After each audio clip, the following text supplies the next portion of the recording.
"I told the boy I was a strange old man," he said. "Now is when I must prove it." The 1,000 times that he had proved it meant nothing.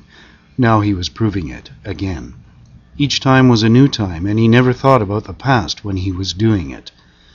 "I wish he'd sleep, and I could sleep and dream about the lions," he thought. "Why are the lions the main thing that is left?" "Don't think, old man," he said to himself. "Rest gently now against the wood and think of nothing. He is working. Work as little as you can." It was getting into the afternoon, and the boat still moved slowly and steadily. But there was an added drag now from the easterly breeze, and the old man rowed gently with the small sea, and the hurt of the cord across his back came to him easily and smoothly.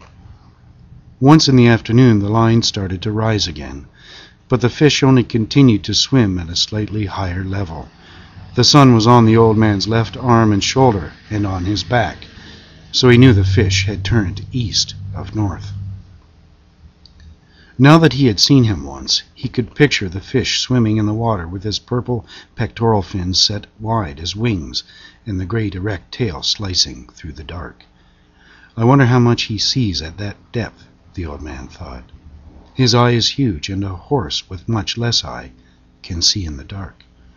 Once I could see quite well in the dark, not in the absolute dark, but almost as a cat sees."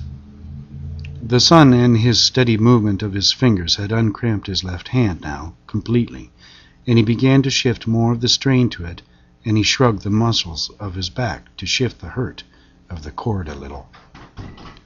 "If you're not tired, fish," he said aloud, "you must be very strange." He felt very tired now, and he knew the night would come soon, and he tried to think of other things.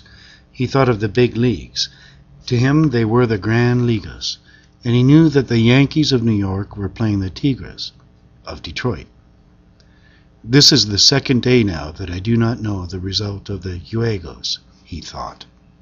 "But I must have confidence, and I must be worthy of the great DiMaggio, who does all things perfectly, even with the pain of the bone spur in his heel.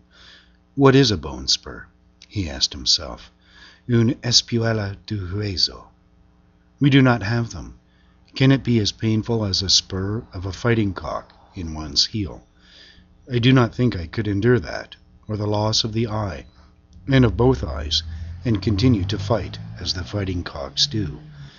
Man is not much beside the great birds and beasts. Still, I would rather be that beast down there, in the darkness of the sea. Unless sharks come," he said aloud.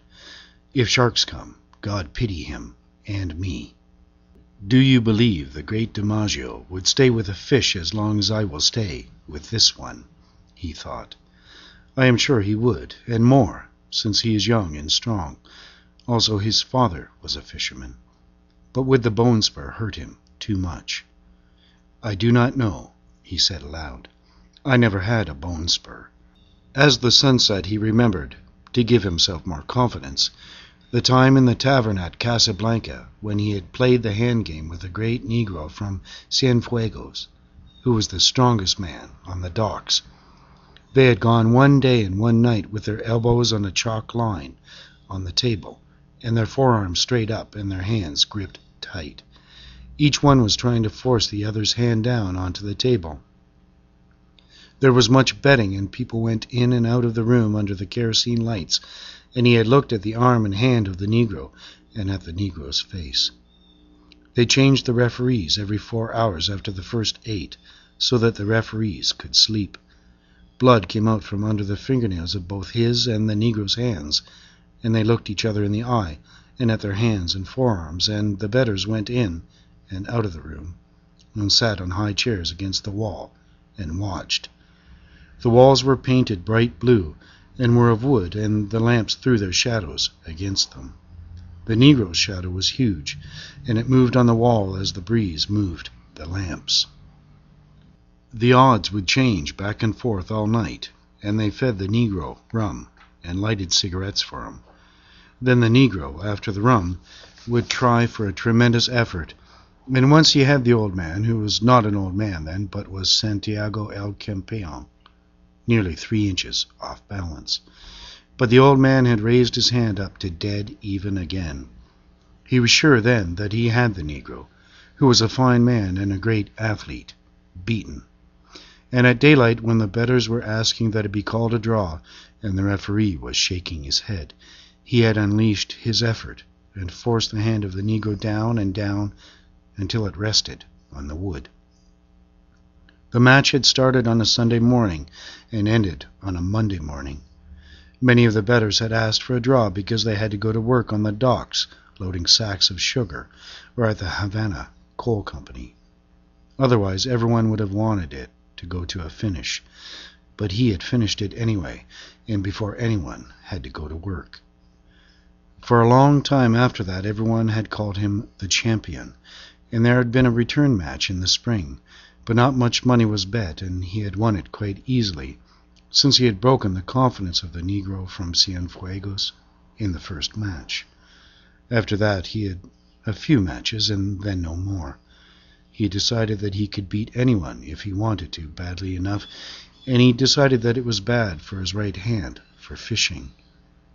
He had tried a few practice matches with his left hand, but his left hand had always been a traitor. It would not do what he called on it to do, and he did not trust it. The sun will bake it out well now, he thought. He should not cramp on me again unless it gets too cold in the night. I wonder what this night will bring. An airplane passed overhead on its course to Miami, and he watched its shadow scaring up the schools of flying fish. With so much flying fish there should be dolphin, he said, and leaned back on the line to see if it was possible to gain any on his fish. But he could not, and it stayed at the hardness and water-drop shivering that preceded breaking. The boat moved ahead slowly, and he watched the airplane until he could no longer see it. It must be very strange in an airplane, he thought. I wonder what the sea looks like from that height. They should be able to see the fish well if they do not fly too high. I would like to fly very slowly at 200 fathoms high and see the fish from above. In the turtle boats I was in the crosstrees of the masthead, and even at that height I saw much. The dolphin look greener from there, and you can see their stripes and their purple spots, and you can see all of the school as they swim. Why is it that all the fast-moving fish of the dark current have purple backs and usually purple stripes or spots? The dolphin looks green, of course, because he is really golden. But when he comes to feed, truly hungry, purple stripes show on his sides as on a marlin. Can it be anger, or the greater speed he makes that brings them out? Just before it was dark, as they passed a great island of sargasso weed that heaved and swung in the light sea, as though the ocean were making love with something under a yellow blanket, his small line was taken by a dolphin. He saw it first when it jumped in the air, true gold in the last of the sun and bending and flapping wildly in the air. It jumped again and again in the acrobatics of its fear, and he worked his way back to the stern, and crouching and holding the big line with his right hand and arm, he pulled the dolphin in with his left hand, stepping on the gained line each time with his bare left foot.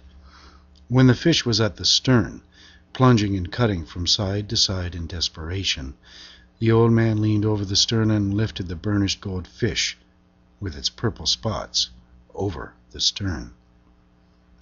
Its jaws were working convulsively in quick bites against the hook, and it pounded the bottom of the skiff with its long, flat body, its tail and its head, until he clubbed it across the shining golden head until it shivered and was still. The old man unhooked the fish, rebaited the line with another sardine, and tossed it over. Then he worked his way slowly back to the bow. He washed his left hand and wiped it on his trousers. Then he shifted the heavy line from his right hand to his left and washed his right hand in the sea, while he watched the sun go into the ocean in the slant of the big cord. He hasn't changed at all, he said, but watching the movement of the water against his hand, he noted that it was perceptibly slower.